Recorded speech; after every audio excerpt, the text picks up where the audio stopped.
Hello everyone, आज हम करेंगे revaluation. Next topic revaluation of asset and liabilities. मतलब एसेट एंड लायबिलिटीज़ का हम रिवैल्यूएट कैसे करेंगे।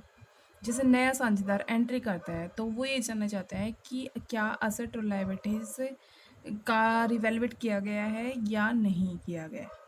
मतलब एसेट और लायबिलिटीज़ में चेंज होते रहते हैं, क्या उसका एसेट और लायबिलिटीज़ का चेंज वैल्यू पर रिवैल्यूएशन किया गया है या नहीं किया गया।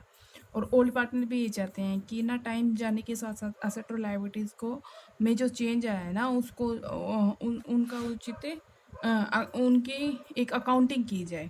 ठीक है, जो चेंज आया है टाइम के साथ साथ एसेट और लायबिलिटी में जो चेंज आया है तो उसका भी रिकॉर्ड किया जाए। तो उसके रिकॉर्ड के लिए एक रिवैल्यूएशन अकाउंट खोला जाता है जो profit and loss adjustment account के समान होता है। इसमें क्या करेंगे, जो लॉसेस होते हैं ना उस राशि से तो इस खाते को हम डेबिट करेंगे और जो लाभ होगा ना उस राशि से इस खाते को हम क्रेडिट करेंगे। ठीक है, तो नेक्स्ट देखते हैं हम। तो इसके लिए जनरल एंट्री इस प्रकार होगी।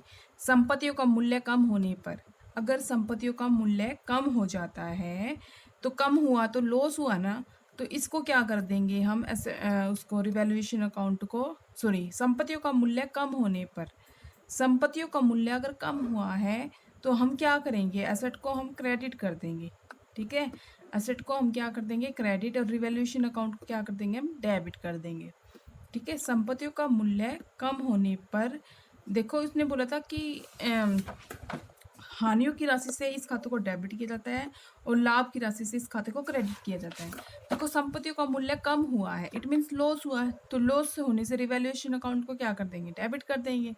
और संपत्तियों का मूल्य बढ़ने पर मतलब प्रॉफिट हुआ है, तो प्रॉफिट होने पर हम क्या कर देंगे, रिवैल्यूएशन अकाउंट को क्रेडिट कर देंगे। है ना, इसने बोला था ना हानियों की राशि से इस खाते को डेबिट और लाभ की राशि से इस खाते को क्रेडिट। तो यहाँ पे संपत्तियों का मूल्य बढ़ने पर तो हम क्या कर देंगे, यहाँ पे तो संपत्तियों का मूल्य कम हुआ था, संपत्तियों का मूल्य कम हुआ था, इट मीन्स लॉस हुआ, तो लॉस की राशि से इस अकाउंट को क्या कर देंगे, डेबिट कर देंगे। और यहाँ पे क्या हुआ, मतलब संपत्तियों का मूल्य बढ़ गया मतलब इंक्रीज हुआ है। इट मीन्स क्या हुआ, प्रॉफिट मतलब आपकी हानियों की राशि से खाते को डेबिट करते हैं, बट यहाँ पे बढ़ा है तो लाभ हुआ, तो लाभ की अमाउंट से इस खाते को रिवैल्यूएशन अकाउंट को क्या कर दोगे, आप क्रेडिट कर दोगे। दायित्व का मूल्य बढ़ने पर, देखो दायित्व का मूल्य बढ़ा है, दायित्व का मूल्य बढ़ा है, इट मीन्स लॉस आपका बढ़ा है, तो लॉस से क्या कर देते थे, रिवैल्यूएशन अकाउंट को डेबिट कर देते। दायित्व का मूल्य घटने पर, इट मीन्स प्रॉफिट हुआ, तो प्रॉफिट से इस अकाउंट को, रिवैल्यूएशन अकाउंट को क्या कर देंगे, हम क्रेडिट कर देंगे। ठीक है, उपरोक्त एंट्री के आधार पर रिवैल्यूएशन अकाउंट या profit and loss adjustment account तैयार किया जाता है। यदि इस खाते की क्रेडिट साइड ज़्यादा है तो प्रॉफिट होगा, डेबिट साइड ज़्यादा है तो हमें क्या होगा, हानि होगी। मतलब अगर क्रेडिट साइड डेबिट साइड से ज़्यादा है तो प्रॉफिट होगा, डेबिट साइड अगर क्रेडिट साइड से ज़्यादा है तो हानि होगी। इस लाभ हानि को पुराने साधनों में उनके पुराने लाभ विभाजन अनुपात में बांट दिया जाएगा। मतलब जो रिवैल्यूएशन अकाउंट में जो प्रॉफिट एंड लॉस अकाउंट आएगा तो वो क्या होगा, उसको पुराने साधन किस रेशो में बांट लेंगे, ओल्ड रेशो में बांट लेंगे। ठीक है, इसके लिए जनरल एंट्री इस प्रकार की जाएगी। देखो जनरल एंट्री देखो एक बार, प्रॉफिट होने पर क्या करेंगे, रिवैल्यूएशन अकाउंट को क्या कर दोगे आप, डेबिट कर दोगे, तो revaluation account debit to old partner capital account. हानि होने पर अपोजिट एंट्री हो जाएगी, old partner account debit to revaluation. ठीक है, प्रॉफिट होने पर एंट्री क्या हो जाएगी, revaluation account debit to old partner. हानि होने पर old partner account debit to revaluation account. Proforma देख लो, मतलब आपकी एसेट की वैल्यू में कमी आती है तो डेबिट करोगे, अगर आपकी लायबिलिटीज़ की वैल्यू में इंक्रीज होता है, मतलब कमी होगी एसेट में तो डेबिट, लेकिन लायबिलिटी में इंक्रीज होगा तो डेबिट करेंगे, अनरिकॉर्डिंग लायबिलिटीज आ जाएगी। जो आपका प्रॉफिट होगा रिवैल्यूएशन होने पर वो डेबिट साइड आएगा रिवैल्यूएशन अकाउंट की। एसेट की वैल्यू में बढ़ोतरी होगी तो वो क्रेडिट आएगा, लेकिन जब आपकी लायबिलिटीज़ में डिक्रीज होगी तो वो क्रेडिट होगा। मतलब एसेट में बढ़ोतरी होगी तो क्रेडिट, लेकिन लायबिलिटीज़ में डिक्रीज होगा तो ये क्रेडिट आएगा। अनरिकॉर्डिंग एसेट आपकी कहाँ आएगी, क्रेडिट साइड में, और अनरिकॉर्डिंग लायबिलिटी रिवैल्यूएशन अकाउंट की क्या आएगी, डेबिट में। अगर रिवैल्यूएशन पर लॉस होगा तो हम इसको क्रेडिट कर देंगे। अब इलस्ट्रेशन 46 देखते हैं। Pass journal entries, pass journal entry to record the following transition on the admission of a new partner। आपको जर्नल एंट्री करनी है जब एक नए पार्टनर का एडमिशन होता है, वो प्रवेश करता है, तो उसके टाइम पर क्या जनरल रिकॉर्डिंग करोगे वो सारी करनी है। First is stock is under valued by 10%। मतलब स्टॉक की वैल्यू को आपने 10% कम किया गया है, 10% कम किया गया है। इट मीन्स आपने वो 54,000 पे दिखाया गया है, तो आपको एक्चुअल वैल्यू का नहीं पता है, तो एक्चुअल वैल्यू निकालनी पड़ेगी। मीन्स 54,000 आपका लेस किया हुआ है। ठीक है, stock is under valued bye जहाँ आ जाए, मतलब आपने उसको किस वैल्यू पे दिखा रखा है, 54,000 पे दिखा रखा है।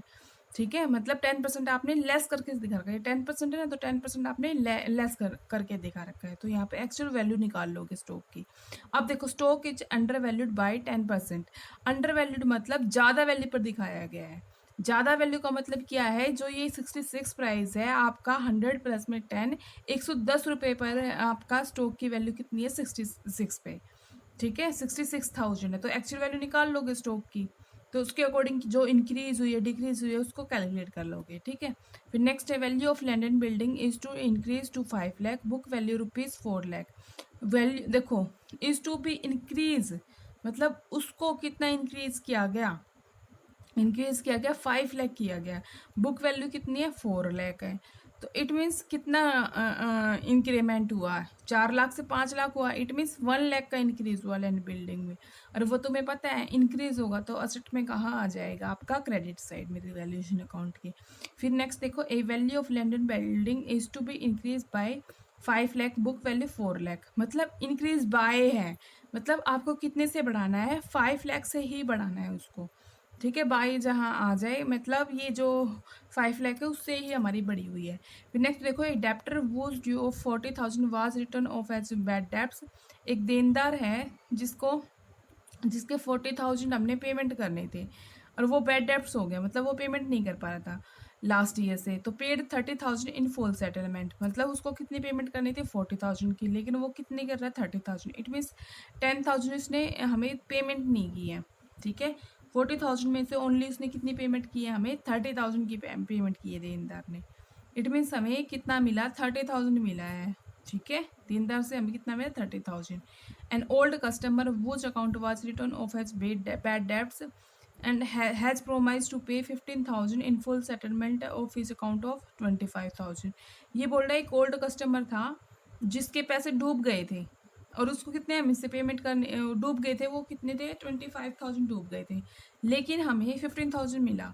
तो इट मीन्स हमारी क्या बन गई, यहाँ पे डेप्टर हमारे बढ़ गए हैं। ठीक है, कितने से, 15,000 रुपये से।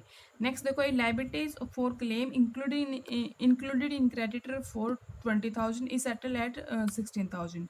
मतलब कितनी पेमेंट करनी थी तुम्हें क्रेडिटर को, 20,000, बट एक्चुअली में कितना कर रहे हो, 60,000 का पेमेंट कर रहे हो। ठीक है, एक computer purchase on 1 October 2016 for ₹40,000 debit to office expense accounting is to be brought into account on 31 March 2018 charging depreciation at 10% per annum written down value basic method.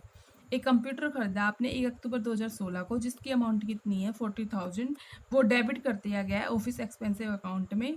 ठीक है, और जिसमें आपको 31 मार्च 2018 तक डेप्रिसिएशन चार्ज करना है, 16 से लेके 18 तक, कितने परसेंट से, 10% से। कौन सा मेथड फॉलो करना है, या रिटर्न डाउन वैल्यू मेथड, तो उसकी रिकॉर्डिंग क्या करोगे आप। ठीक है, तो फर्स्ट देखते हैं,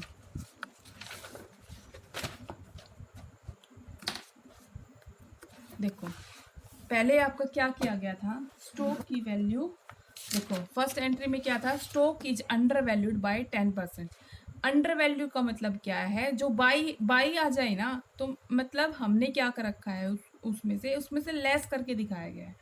ठीक है, उसमें से लेस करके दिखाया गया है, तो stock is under value by 10%, book value of stock is 54,000। It means जो 54,000 है ना, ये हमने लेस करके दिखाया हुआ है, लेस करके हमने दिखाया हुआ है, तो एक्चुअल वैल्यू को पता नहीं है, तो हम एक्चुअल वैल्यू निकालते हैं वर्किंग नोट में।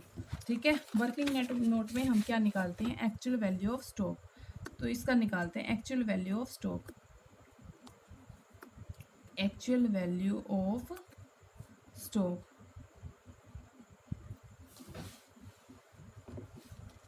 देखो लेस करके दिखाया गया है ना, इट मीन्स ये 90% में है। 100% टोटल कितना होता है 100%, तो 10% लेस करके तो इट मीन 90% है, तो 100% हम कैलकुलेट कर सकते हैं। तो वो कितना निकला 60,000। तो इसने क्या किया है, यहाँ पे हम क्या निकालेंगे, एक्चुअल वैल्यू में और बुक वैल्यू में डिफरेंस निकालेंगे। बुक वैल्यू कितनी थी, बुक वैल्यू थी 54,000, बुक वैल्यू है 54,000, एक्चुअल वैल्यू हमारी कितनी आई, एक्चुअल वैल्यू कितनी आई यहाँ पे 60,000। तो डिफरेंस क्या हुआ इन दोनों के बीच 6,000। इट मीन्स क्या हुआ हमारा, मतलब हमारा क्या हुआ, अंडर वैल्यूड था, मतलब हमने कम वैल्यू पर दिखाया गया था। इट मीन्स 60,000 को हमने कितना कम वैल्यू पर दिखाया गया है, 54,000 हमने कम वैल्यू पर दिखाया गया है। तो ये कमी हुई ना, तो कमी को हम क्या कमी से हम कमी क्या होती है, लॉस होता है, तो लॉस से रिवैल्यूएशन अकाउंट को क्या करते हैं, डेबिट करते हैं ना। सॉरी, ये क्या है, इट मीन्स देखो स्टॉक था हमारा अंडर वैल्यूड, मतलब कम किया गया है, stock is under valued bye 10%, मतलब 54,000 हमने दिखाया गया है, 54,000 हमने क्या किया है, उसको कम पर दिखाया गया है, बट उसकी एक्चुअल वैल्यू कितनी थी 60,000 थी, उसकी एक्चुअल वैल्यू कितनी थी 60,000 थी, है ना। मतलब बुक वैल्यू तो पे हमने 54,000 दिया, लेकिन एक्चुअल वैल्यू है 60,000। इट मीन्स उसकी वैल्यू इंक्रीज हुई है, उसकी वैल्यू कितनी इंक्रीज हुई है 6,000 से इंक्रीज हुई है, इट मीन्स इंक्रीज हुई है। तो हमारा क्या हुआ, प्रॉफिट हुआ। तो प्रॉफिट से हम क्या करते हैं, रिवैल्यूएशन अकाउंट को क्रेडिट करते हैं। तो क्या आ जाएगी, stock account debit to revaluation account, क्या आ जाएगी, stock account debit to revaluation account.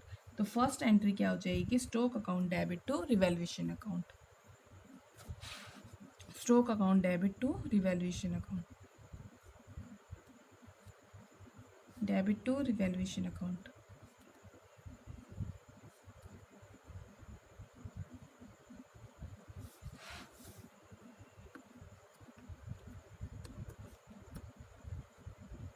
Increase in the value of asset.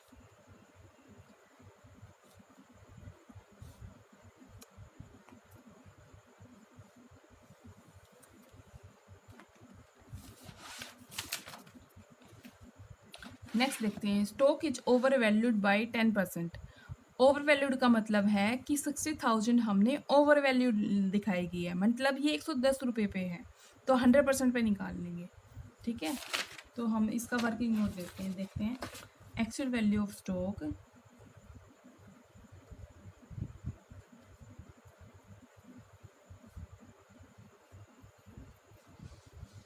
Actual value of stock कितना है, मतलब 66,000 दिखाया गया है, ये 110 पे है, तो तुम इसका 100 पे निकालोगे तो कितना आ जाएगा 60,000।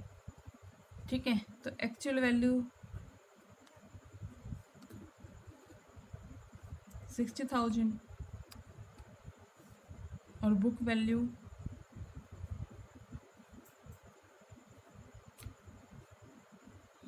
बुक वैल्यू हमारी है 66,000। तो हमारा क्या है, बुक वैल्यू हमारी 66,000 थी, 66,000 से 60,000 हुआ है। इट मीन्स हमारी क्या हुई है, डिक्रीज हुई है। इट मीन्स हमारी कितनी हुई है, डिक्रीज हुई है 6,000 से।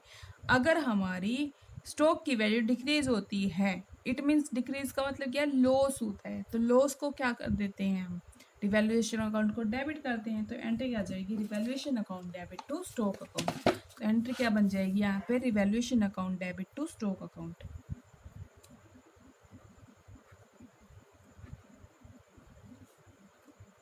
Account debit to stock account.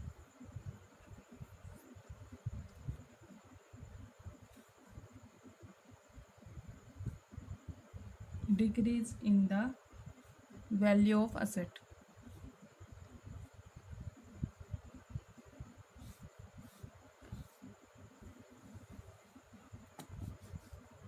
Next देखते हैं,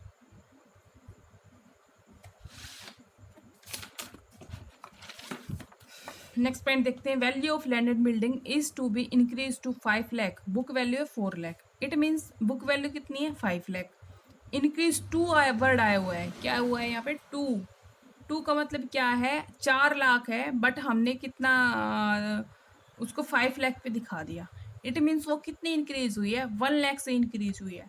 अगर हमारी असेट है 1 लाख से इंक्रीज होती है, इट मीन्स हमारा प्रॉफिट बढ़ता है। तो प्रॉफिट अगर बढ़ता है तो प्रॉफिट से हम रिवैल्यूएशन अकाउंट को क्या कर देते हैं, क्रेडिट कर देते हैं। इट मीन्स एंट्री कर देंगे land and building account debit to revaluation account. तो एंट्री कर देंगे land and building to revaluation account.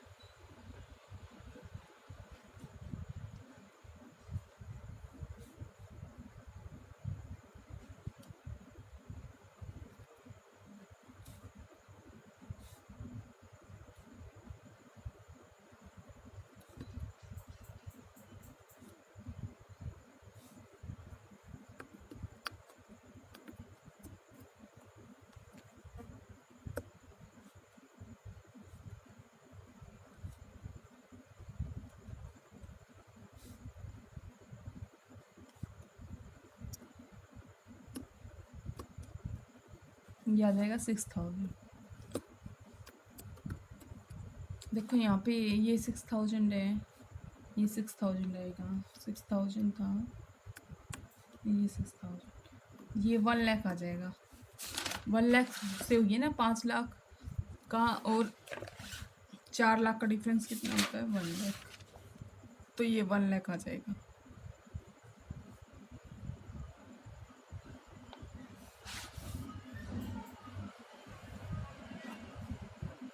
Next entry देखते हैं।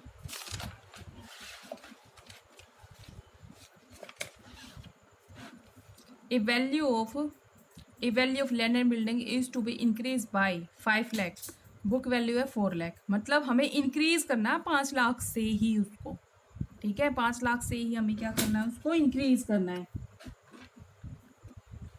5 लाख से ही हमें उसको क्या करना है, इंक्रीज करना है। तो इंक्रीज करने की एंट्री आपको पता है, अगर इंक्रीज होती है आपकी असेट तो एंट्री क्या कर दोगे, रिवैल्यूएशन अकाउंट को क्या कर दोगे आप, क्रेडिट कर दोगे। तो land and building account debit to revaluation account debit. Entry कर दोगे land and building account debit to revaluation.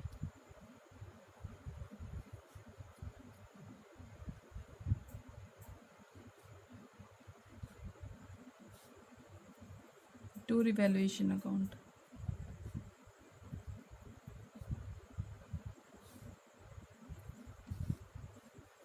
कितनी अमाउंट से आ जाएगा, ये 5 लाख अमाउंट से आ जाएगा।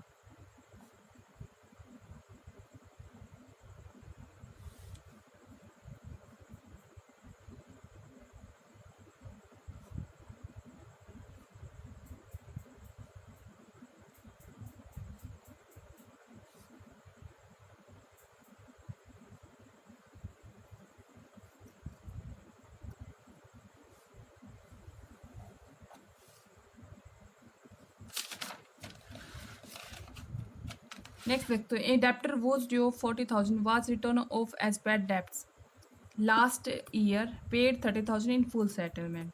एक देनदार था जिससे जिससे ना 40,000 रुपये हमारे डूब गए थे। ठीक है, उसने कितना पेमेंट किया, ओनली 30,000 की हमने उसको, एक देनदार है जिससे हमें ना 40,000 डूब गए थे, बट उससे हमें कितना मिल गया, paid ₹30,000 in full settlement.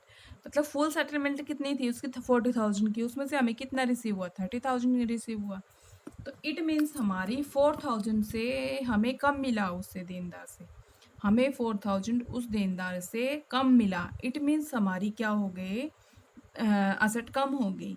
Asset कम होने पर आप क्या करोगे, असेट कम होने पर आप कितना करोगे, असेट कम होने पर मैं मतलब लॉस होगा ना असेट कम होने पर, तो आप रिवैल्यूएशन अकाउंट को क्या कर दोगे, डेबिट करोगे, है ना। पहले तो एंट्री कर देंगे कि कितना मिला हमें।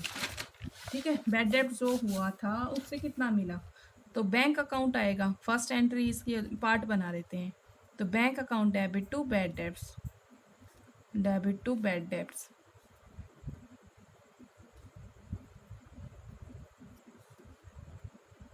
$30,000 है।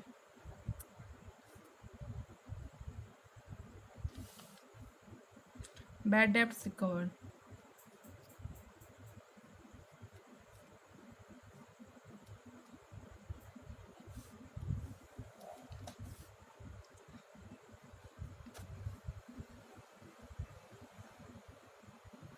अब क्या हुआ यहाँ पे, आपकी असेट बढ़ी है या घटी है? देखो आपको कितना मिला है, 30,000 मिला है ना। 40,000 में से आपको 30,000 मिला है। इट मीन्स आपकी असेट आपकी बढ़ी है। भाई डूब चुका था और वो मतलब मिला आपको 30,000 का, तो बढ़ी है ना। तो बढ़ने से आप क्या करोगे, बढ़ने से आपकी क्या हुई, प्रॉफिट हुआ। और प्रॉफिट से रिवैल्यूएशन अकाउंट को क्या करते हो आप, क्रेडिट करते हो, है ना। प्रॉफिट होने से आप क्या करते हैं, रिवैल्यूएशन अकाउंट को क्रेडिट। तो एंट्री क्या हो जाएगी, bad debts recovered to revaluation account. Bad debts recovered, bad debts recovered account debit to revaluation account.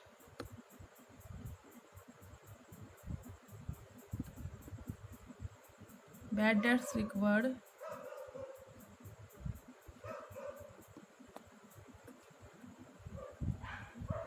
Transfer to revaluation account.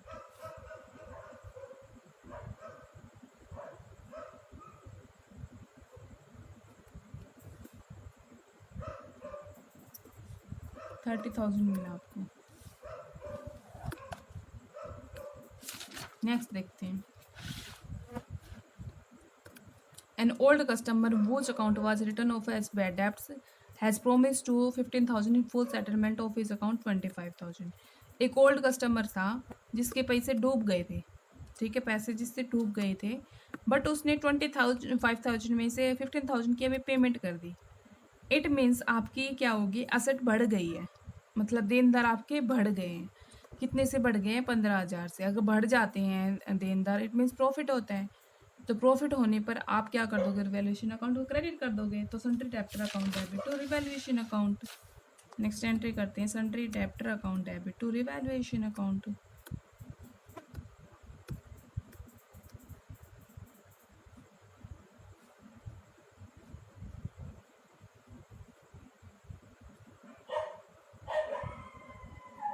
Increase in sundry debtor,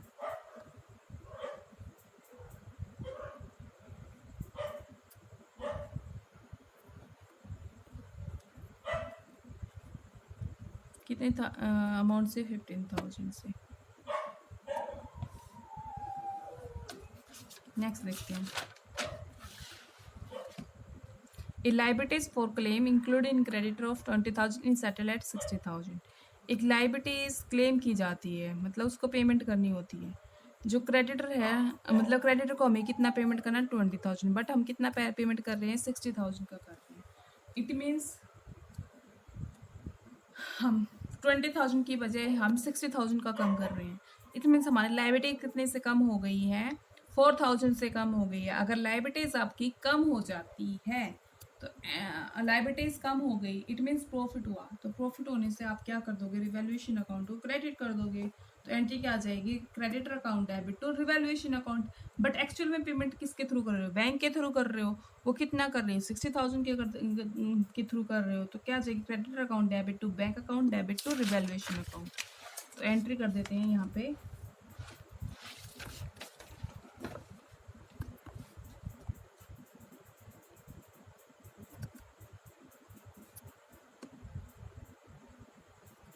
creditor account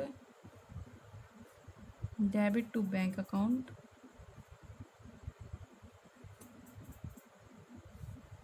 to revaluation account।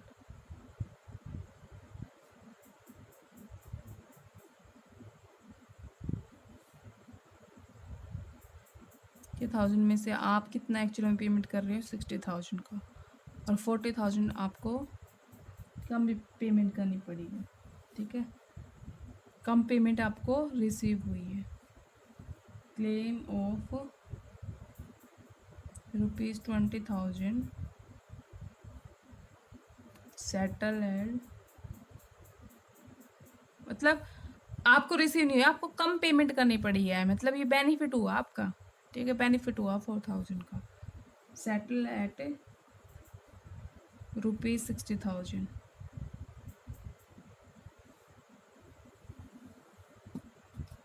Next देखो,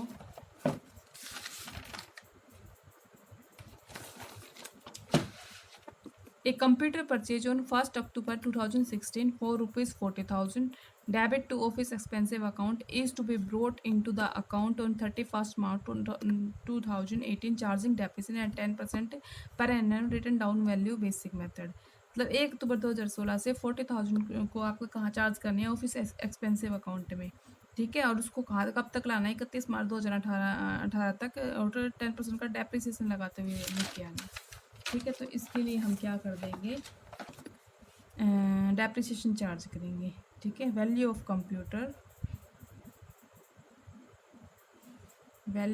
computer on 1 October 2016 कितना है 40,000, ठीक है। 1 अक्टूबर से 31 मार्च का depreciation लगाओगे वो कितना लगेगा 6 महीने का लगेगा। डेप्रिसिएशन ऑन 31 मार्च 2017 वो निकलेगा 6 मंथ का। तो 40,000 पे आप कितना करोगे 10% लगाओगे और 6 महीने का लगाओगे, कितना आएगा 2,000 आएगा। 2,000 को इसमें से लेस करोगे तो कितना आएगा 38,000 आएगा, ठीक है। अब आगे करोगे डेप्रिसिएशन, मतलब 1 अप्रैल 2017 से 31 मार्च 2018 तक का लगाओगे।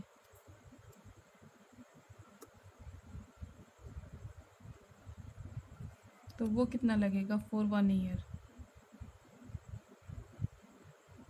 तो 10% का लगा दोगे इस पर, तो ये लग जाएगा 3800 रुपये। इसमें से लेस करोगे तो 34,200 आएगा, ठीक है। अब इसकी एंट्री कर दोगे। ऑफिस मतलब आपकी ऑफिस इक्विपमेंट बढ़ गई है, लाइबिलिटीज़ बढ़ गई है, तो रिवैल्यूएशन अकाउंट को क्रेडिट कर दोगे। तो office equipment account debit to revaluation account,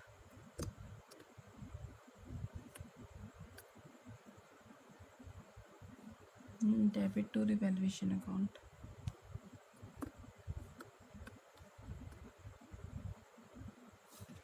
चौंतीस 200 आ जाएगा ये।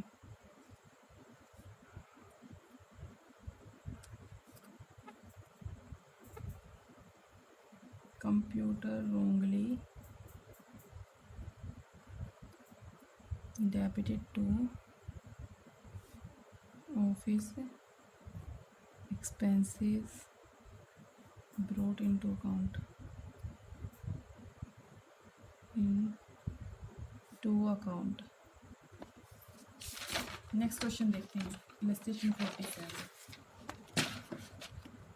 देखें, the following was the balance of Anurag and Bhavana who were sharing profit in the ratio of 2/3 and 1/3 as 31st March 2017। Liabilities दी गई, एसेट दी गई। Creditor 65,900, capital Anurag and Bhavna 30,000 and 20,000। Asset दी गई है आपकी कैश है 1,200 रुपये, sundry debtor 9,700, stock 20,000, plant machinery 35,000, building 50,000। On 1st April 2017, they agreed to admit Monica into the partnership on the following terms. Monica was to be given 1/3 share in the profit and was to bring 15,000 as capital and 6,000 as share of goodwill। मतलब वो क्या 1/3 share के लिए profit में enter करती है और वो क्या लेके आती है 15,000 एज कैपिटल के रूप में और 6,000 वो गुडविल के रूप में लेके आती है। That the value of stock and plant machinery were to be reduce by 10%। Stock और प्लांट मशीनरी की वैल्यू को कितना रिड्यूस किया गया 10%, मतलब बाई किया गया।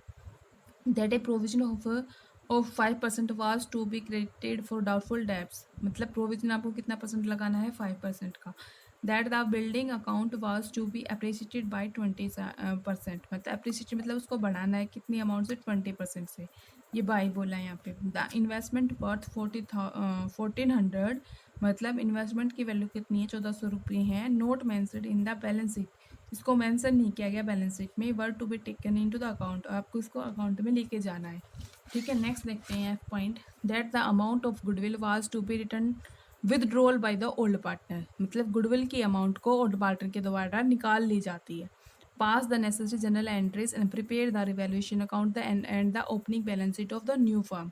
आपको जनरल एंट्री बनानी है और रिवैल्यूएशन अकाउंट बनाना है और opening balance sheet new firm के लिए बनानी है। तो हमें पहले क्या करेंगे, पहले हमें रिवैल्यूएशन अकाउंट भी बनाना है ना यहाँ पे, तो पहले हम रिवैल्यूएशन अकाउंट को बना लें ताकि हम जनरल एंट्री उसके हेल्प से इजीली कर पाएँ। ठीक है, तो रिवैल्यूएशन अकाउंट बना लेते हैं हम पहले। देखो, जो असेट की वैल्यू में कमी या बढ़ोतरी आई है उसको शो करते हैं पहले। देखो सेकंड पॉइंट में क्या बोला था इसने, स्टॉक प्लांट मशीनरी का मूल्य 10% कम किया गया था। 10% किया गया था ना, कितना था, स्टॉक की वैल्यू कितनी थी, 20% थी ना, कम करते हैं तो यहाँ पे आ जाएगा बाई स्टॉक। देखो 10% कम करोगे तो कितना है, ये 9700 है, 9700 का 10% करोगे तो कितना आ जाएगा, सॉरी कम करोगे, कम करते हो ना तो यहाँ आएगा, सॉरी कम करोगे ना तो ये डेबिट में आएगा।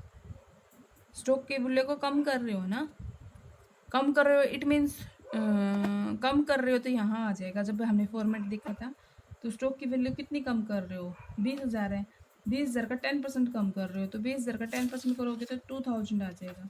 तो 2,000 से ये आ जाएगा आपकी अमाउंट, है ना। फिर नेक्स्ट है आपकी प्लांट मशीनरी है। प्लांट मशीनरी की भी कम हो रही है तो प्लांट मशीनरी को यहाँ पे लिख दो, प्लांट एंड मशीनरी को भी लिख देते हैं। प्लांट मशीनरी की कितना परसेंट किया गया, 10% कम किया दिया तो 35,000 का 10% करोगे तो 3500 आ जाएगा ये। ठीक है, फिर नेक्स्ट है संदिग्ध ऋणों के लिए 5% का प्रोविजन बनाना है।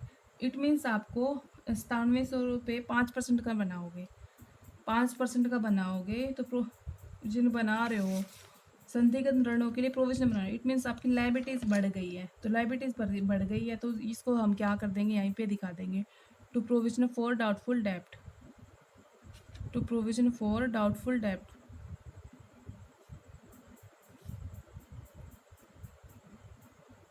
है ना, मतलब 9700 पे आप 5% करोगे तो ये कितना निकल के आएगा, 485 रुपये आ जाएगा।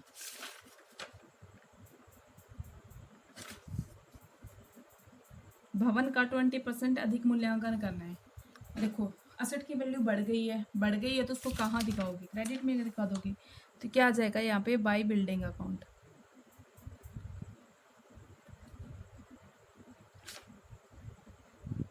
कितनी परसेंट बढ़ गई है, 20%, तो 50,000 को 20% करोगे 10,000 आ जाएगा। फिर नेक्स्ट देखो 1,400 रुपये के विनियोग खाते में लानी है। इट मीन्स आपकी असेट बढ़ गई है, असेट बढ़ गई है तो कहाँ आ जाएगा यहाँ पे, by investment account, by investment account 1,400 रुपये आ जाएगा।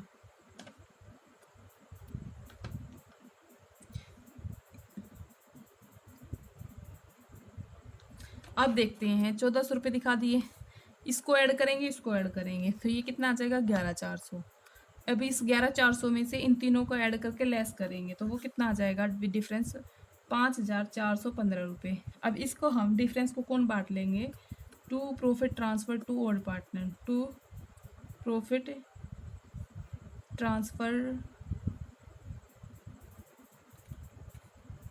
ट्रांसफर्ड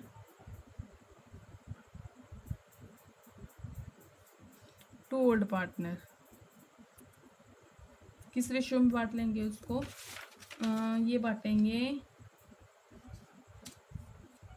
2:1 रेशियो में बांट लेंगे तो इसके हिस्से में, अनुराग के हिस्से में आ जाएगा 3,610 और भावना के हिस्से में आ जाएगा 1,805 आ जाएगा। तो टोटल कितना आ जाएगा, 5,415। तो ये डेबिट जोड़ आपका क्रेडिट जोड़ के बराबर आ जाएगा। ठीक है, ये आपने बना लिया रिवैल्यूएशन अकाउंट। अब हम बना लेते हैं कैपिटल अकाउंट भी, हम पहले जनरल एंट्री कर देते हैं रिवैल्यूएशन अकाउंट की हेल्प से। तो जो हमने डेबिट किए थे तो हम उसकी एंट्री क्या कर देंगे, revaluation account debit to plant machinery to provision for doubtful debts, है ना। और जो क्रेडिट में की थी तो building account debit, investment account debit to revaluation. और जो प्रॉफिट आया था उसको क्या कर देंगे, revaluation account debit to Anurag capital to Bhavana capital. तो 3 हमारी जनरल एंट्री बन जाएगी इसकी आपसे। तो हम बना लेते हैं। तो पहले बनाएंगे रिवैल्यूएशन। ये था हमारा अप्रैल 2017 का revaluation account debit, account debit to stock account,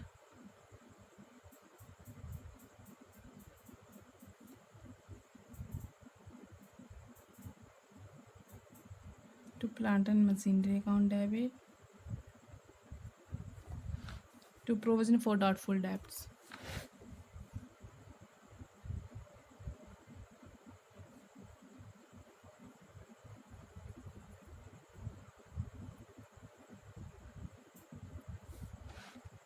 stock की वैल्यू आ जाएगी 2000, प्लांट में मशीनरी की 3500 रुपये, और ये आ जाएगी प्रोविजन फॉर डाउट के 485 रुपये। तो ये आ जाएगा 5985 रुपये। क्या लिख दोगे? रिवैल्यूएशन ऑफ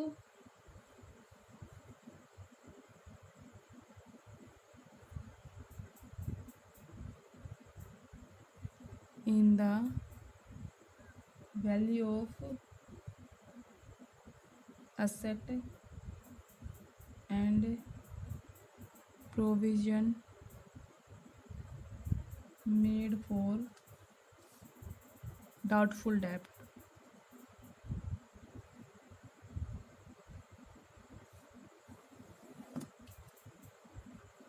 अब क्रेडिट वाले आइटम को भी दिखा देते हैं। Building account debit,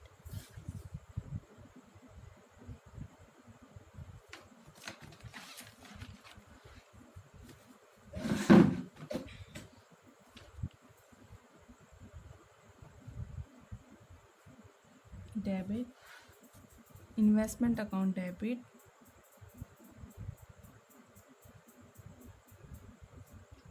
to revaluation,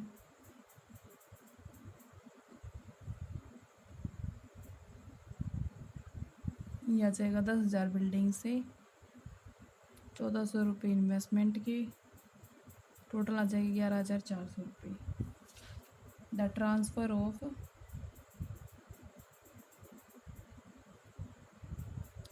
building and investment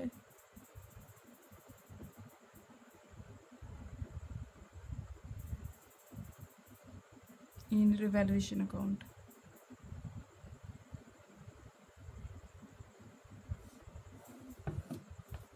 ठीक है, अब जो प्रॉफिट आया उसको ट्रांसफ़र कर देते हैं। Revaluation account debit,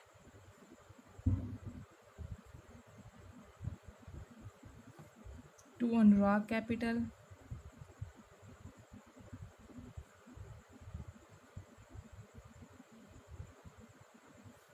to Bhavana capital account,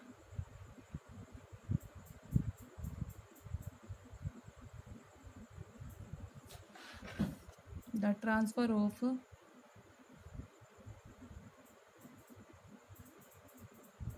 profit revaluation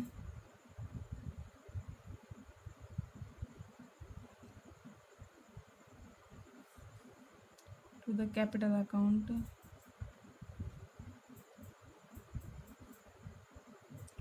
of old partner।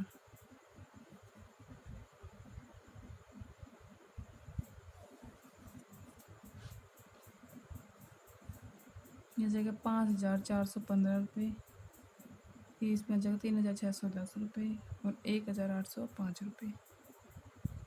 ठीक है, नेक्स्ट देखो, मोनिका क्या लेके आई थी?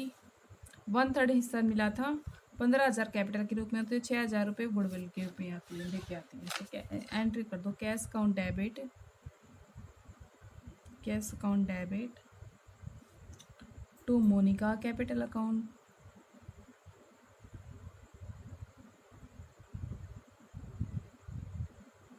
To premium for goodwill account, to premium for goodwill account. इसकी एंट्री आ जाएगी the amount of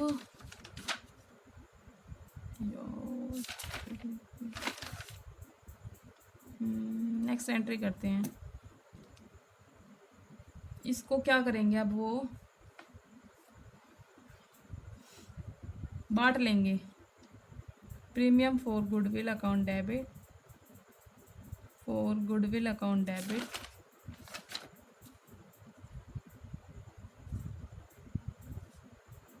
to Anurag to Bhavna. देखो कितना लेके आते थे वो, 21,000 लेके आए थे, 15,000 और 6,000 के रूप में। ठीक है, इस 6,000 को बांटेंगे वो किस रेशो में, ओल्ड रेशो 2:1 की रेशो में, सॉरी सेक्रीफाइस रेशो। तो सेक्रीफाइस उन्होंने किया नहीं है, तो इट मीन्स ओल्ड रेशो में ही उन्होंने सेक्रीफाइस किया, 2:1 में ही सेक्रीफाइस किया। अब इस अमाउंट को वो निकाल लेंगे।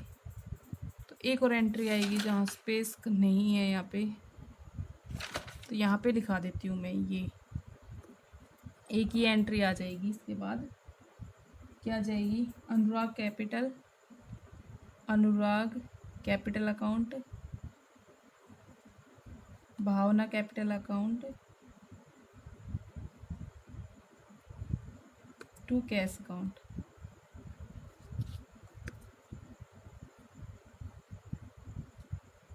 ये आ जाएगी 4,000, 2,000 और ये 6,000 आ जाएगा।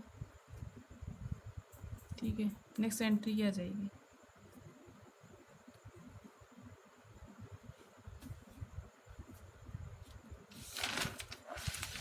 अब देखो हम कैपिटल अकाउंट बनाएंगे। ठीक है, कैपिटल अकाउंट का बैलेंस दिखाएंगे, बाई बैलेंस BD। 30,000 अनुराग का है, 20,000 है भावना का। ठीक है, अब देखो ये ट्रांसफ़र कर देंगे यहाँ पे, by Anurag, by revaluation account. Anurag का कितना है, 3,610, भावना का है 1,805 रुपये।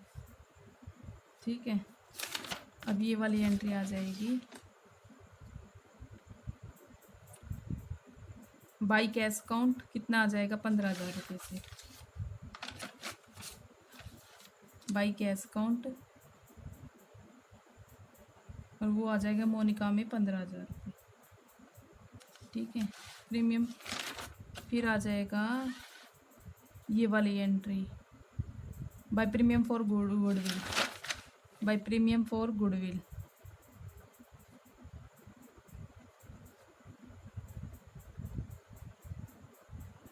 ये आ जाएगा 4,000 और 2,000, और ये लास्ट एंट्री आ जाएगी जो हमने लिखी ना, अनुराग capital account, Bhavna capital account 4,000, 2,000 और 2 कैश। ठीक है, नेक्स्ट एंट्री ये वाली हो जाएगी, तो क्या जाएगी, 2 cash account.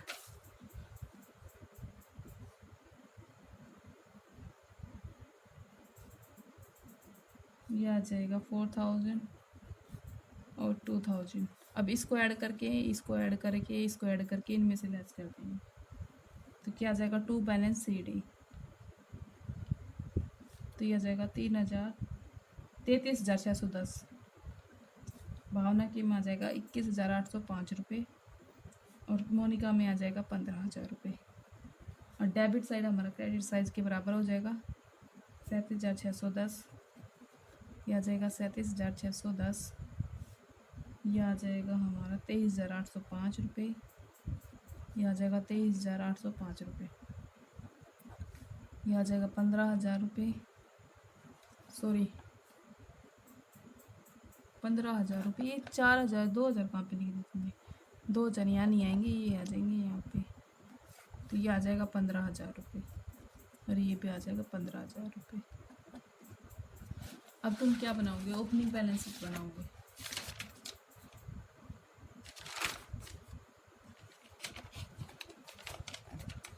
Opening balance sheet में सन्ड्री क्रेडिटर लिखो,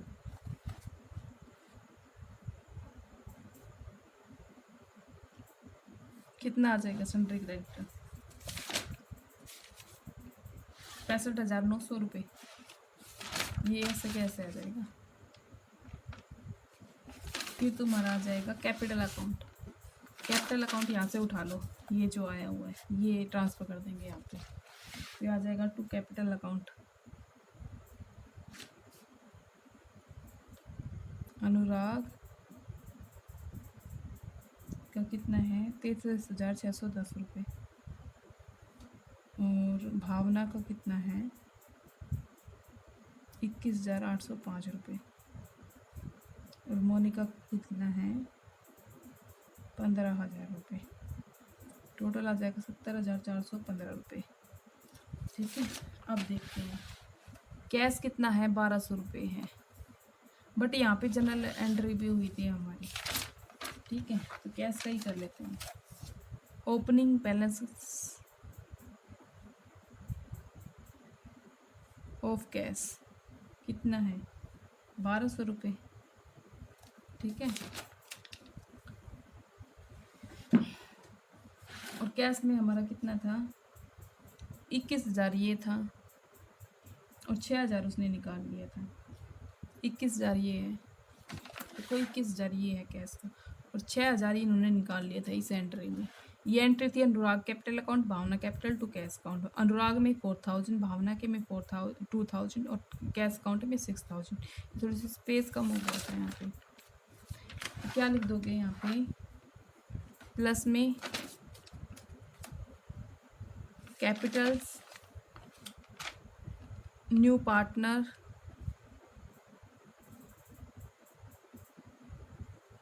ब्रोट इन बाई कैपिटल। कितना लेके आया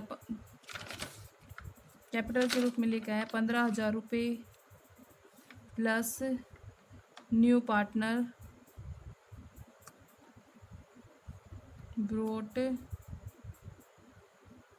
बाई कैश, वो है 6,000। तो टोटल कितना बना 22,200, और 6,000 की विदड्रॉल किया था उसने,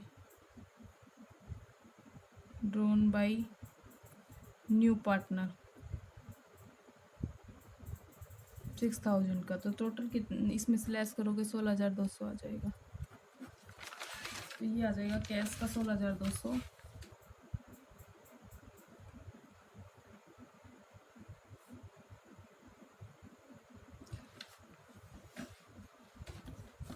सन्ड्री डेप्टर लिखो। अब सन्ड्री डेप्टर 9700 था, इसमें से डाउटफुल था 485 रुपये, वो लेस कर दोगे तो कितना आएगा 9,215 रुपये। स्टॉक है आपका 2,000 से कम हो गया था, तो 20,000 में से 2,000 लेस करोगे तो कितना आ जाएगा 18,000 रुपये। इन्वेस्टमेंट की एंट्री करनी है आपको कितनी से 1,400 रुपये से। प्लांट मशीनरी क्या हो गई थी, कम हो गई थी 3500, तो 35,000 में से 3500 लेस करोगे तो कितना आ जाएगा 31,500। इसी तरह से